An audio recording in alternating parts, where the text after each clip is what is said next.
am Pastor Annette Jones, the Interim Pastor of South Suburban Missionary Baptist Church, a church where God is up to something. We are located in Harvey, Illinois. I am excited about this week's midweek moment.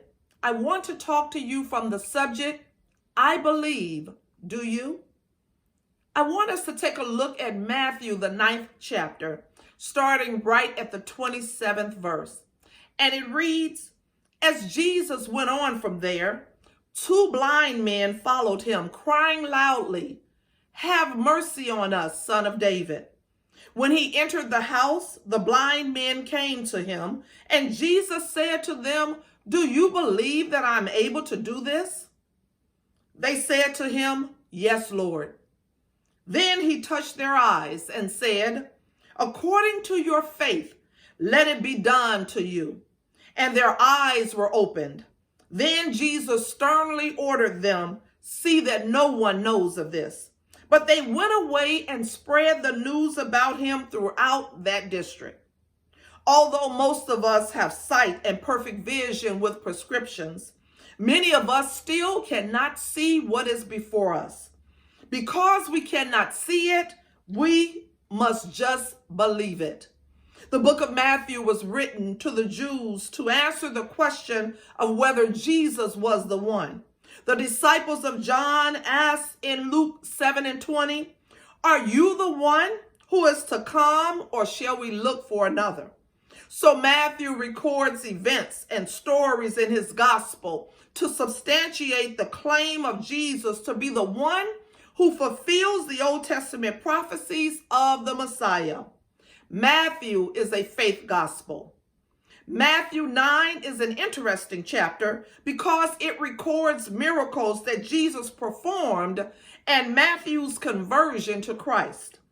Verse 9 shows us that Jesus met Matthew while he was sitting at the receipt of custom, and he called out to him and said, follow me. Matthew left everything and followed Jesus. There was no recorded hesitation or delay, but just an obedience to follow Christ. We don't know how long the blind men had been in this condition. In New Testament times, they believed that either they were born with this condition and was blind because of their parents' sin, or that the person became blind because of their own sins. The men, they had a physical case of blindness, but there are far too many of us with spiritual blindness. Matthew 5:14 says, leave them. They are blind guides. If the blind lead the blind, they will both fall into the pit. Don't let the spiritually blind speak about your situation. Don't let the spiritually blind lead you into destruction. Don't let the spiritually blind know what God's next move is for your life. After Jesus performed the miracle, he warned them to tell no one. How can a person not shout to the rooftop when they have received God's healing, received God's blessings, received God's favor, received God's miracles? Just like Jeremiah, the blind men could not contain it. They went everywhere telling Jesus and telling others what Jesus had done for them, what Jesus had done to them, and what Jesus had changed within them. What is interesting about these 2 blind men is that they used their other senses that were alive and working.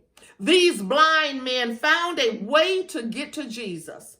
The blind men used their voice. When Jesus was near, they cried loudly, saying, have mercy on us, Son of David. The 2 blind men were without sight. They could not see. So how did they know it was Jesus? How did they know Jesus was in town? How did they know that Jesus was even passing by? How did they know what Jesus smelled like?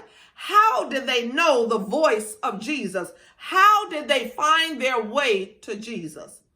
They called Jesus by a kingship name, meaning the Messiah or the anointed one, saying, "Thou son of David, have a mercy on us."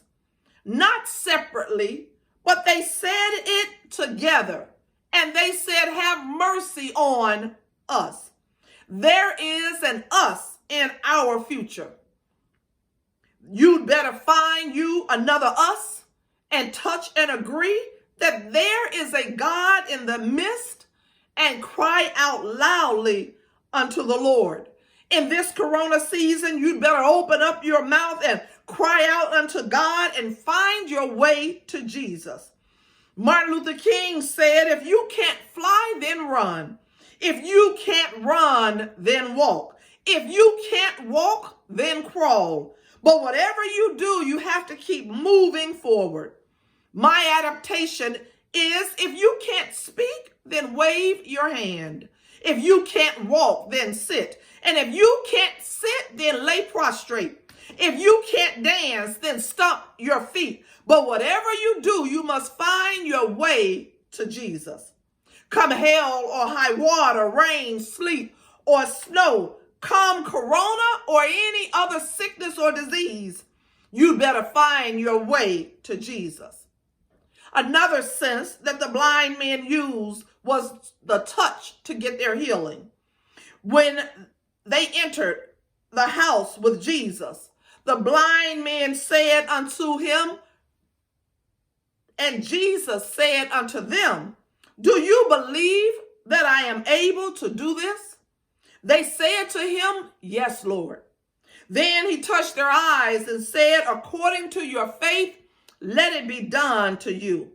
Jesus acted like he really didn't hear them, but they kept coming. You got to keep coming. When you're looking for Jesus to help you in your situation, you've got to keep coming.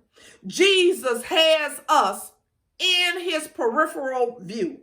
Jesus spoke to the blind men when he got them alone, and he asked, "Do you believe that I am able to do this?" He's not going to talk to you with a whole lot of drama in your life. You've got to go to Jesus in the secret places and ask for what you want and believe that Jesus is able to do this. I like what the two blind men said. They said, "Yes, Lord." It was a positive affirmation that we believe. There was no ifs, ands, or buts, but a yes, Lord. That's all God needs from us is yes. After their affirmation of yes, Jesus touched their eyes and said, "Be it according to your faith."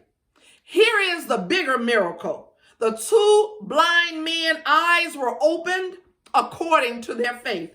They had never asked Jesus for their sight. All they did was cry out unto Jesus and said, "Have mercy on us."